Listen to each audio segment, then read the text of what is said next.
Vivo!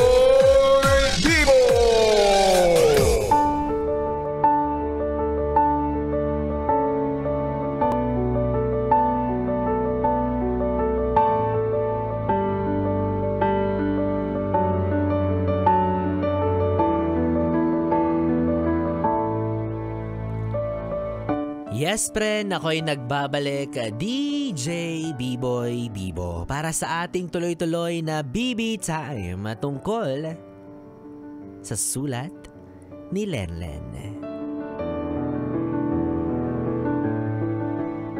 Si Lenlen na may konsensya kasi hindi niya kayang makipagtsorba habang worship song ang kanta.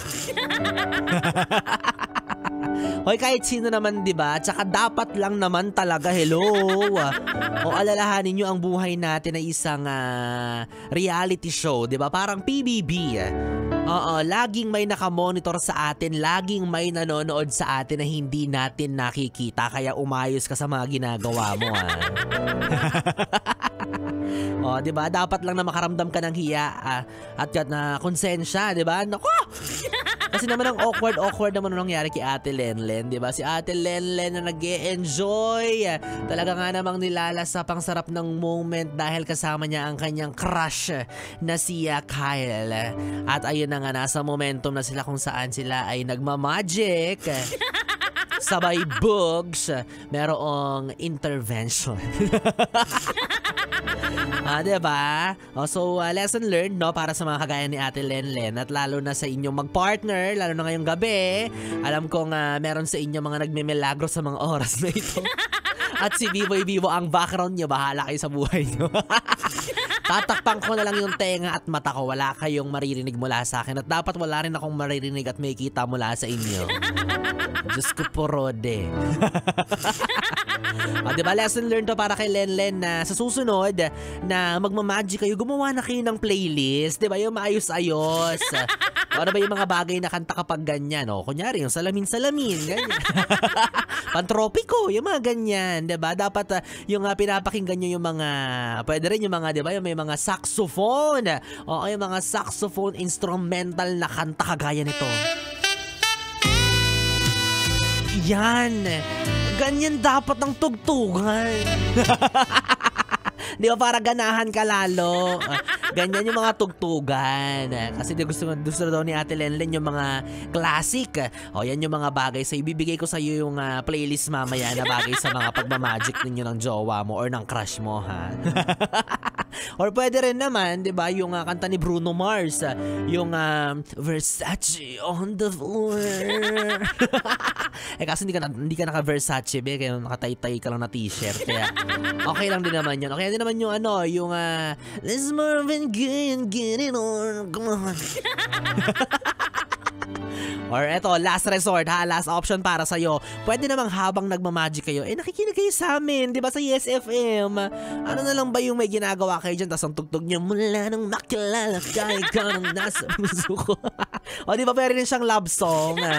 O, di ba, tsaka tawang-tawa ko dun sa part na na sinabi niya sa dulo na, simula nang nangyari yun, hindi na kami umulit. Hindi na sila umulit magpatugtog. Pero inulit pa rin nila ang pagmamagic. Bahala kayo dyan. Ako nga naman, di ba, mas maganda kung ambient sound lang, di ba? Kanina kasi sabi niya, ayaw daw niya na naririnig niya yung mga hininga lang nila, ganyan. O di naman kaya yung mga kru. O baka naman din naririnig niya yung nag-ahay-ahay nilang kapitbahay. Diba? Kaya gusto niya merong background music. Gusto niya may bed. Diba? May bed over bed.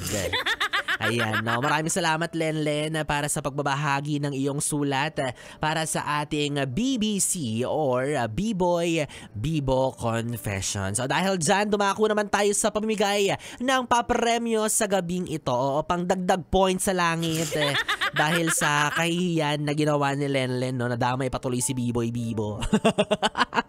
Dahil dyan, yes friend, lakasan mo na ang volume ng radyo mo dahil baka ikaw na ang mapalad na mananalo para sa ating Pera lang yan! Pera lang yan! Yes friend! Kanina nga po ang hinihingi ko ay 3 masasarap na pagkain na masarap kainin ngayong tag-ulan. Bakit ganon? May mga nag-send ng pangalan. Top 3 na pangalan. Sa bagay, baka masasarap din sila. At in fairness naman sa sa sopas, talaga namang top 1 in demand ang sopas sa ganitong tag-ulan. Ay, makapagbenta nga ng elbow macaroni. Mabenta pala yung ganun, tsaka evaporated milk. At eto na nga, yes friend, wag na nating patagalin pa dahil hawak ko na ang resulta at may nanalo na, kaya naman congratulations!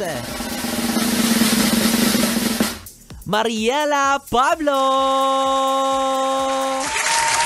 Congratulations sa pagmumukha mo, Mariela Pablo. Ayan, basahin natin yung mensahe niya.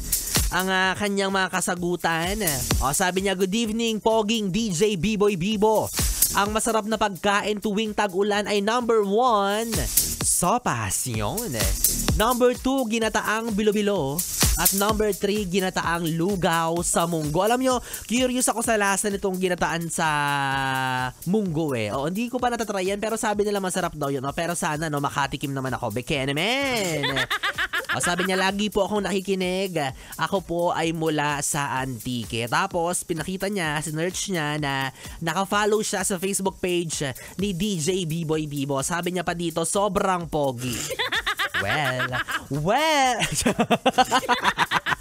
Ang yabang, yan sinasabi ko sa inyo, diba?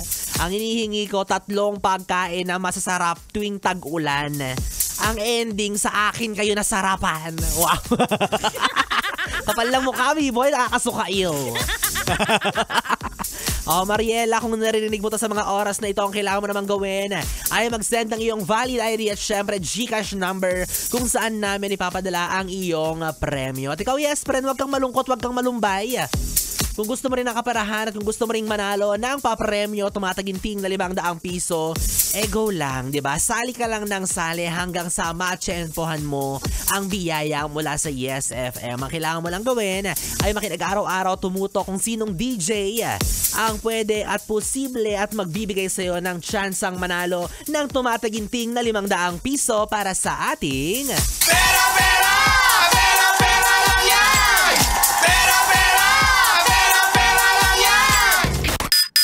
Well, anyways mga yes friend, 3 oras na BB time ang ating pinagsamahan. Nakapiling niyo po ako, B-Boy Bibo, ang DJ na single, ready to mingle.